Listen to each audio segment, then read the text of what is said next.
Hello guys, আসসালামু আলাইকুম। আজকে আপনাদের নিয়ে আসছি সদরঘাটে। এখানে আসছি আসলে একটা কাজের উদ্দেশ্যে, কিছু ডকুমেন্ট বাড়িতে পাঠাবো এই জন্য। তো এসে একটা ভিডিও করে নিলাম আপনাদের উদ্দেশ্যে।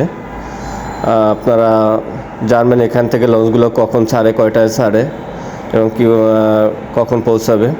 প্রতিটা লঞ্চ আসলে ছেড়ে যায় এখানে 6টার পরে, যে বিভিন্ন স্থানে যাওয়ার, বরিশাল, পটুয়াখালী, তারপরে ভোলা। বরিশালের লঞ্চগুলো 8টার পরে ছাড়ে, আর অন্যান্য লঞ্চগুলো দেখা যায় 6টার পর থেকে শুরু করে। সকালে কিছুদিন ছাড়ছিল, এখন আর লঞ্চগুলো ছাড়ে না।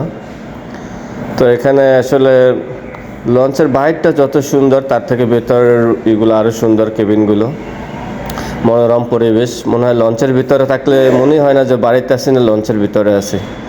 মনোরম পরিবেশ প্রত্যেকটা লঞ্চই, এবং তাদের খাওয়া দাওয়া, চলাফেরা এবং টিভি সব কিছুই আসলে অন্যরকম, দেখে আসলে ভালো লাগে সবারই।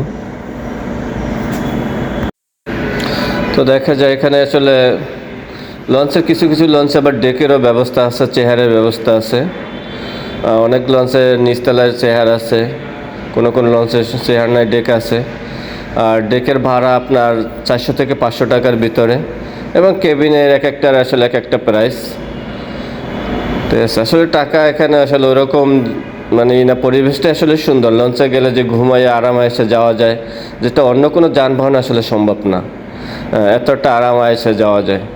এখানে খাওয়ার পরিবেশটা খুবই সুন্দর, কারণ এখানে কেবিন আইনা খাবার দাবার দিয়ে যায় ওরা। সো আরামসে খাওয়া যায়, কোনো আসলে সমস্যা নেই। লঞ্চে আসলে জার্নিটাই খুবই আমার কাছে আরামদায়ক অন্যান্য জার্নির থেকে। ট্রেন জার্নি বলেন, তারপরে আপনার বাস ভ্রমণ বলেন, হ্যাঁ, ওগুলোর থেকে লঞ্চটাই হলো আসলে আরামদায়ক।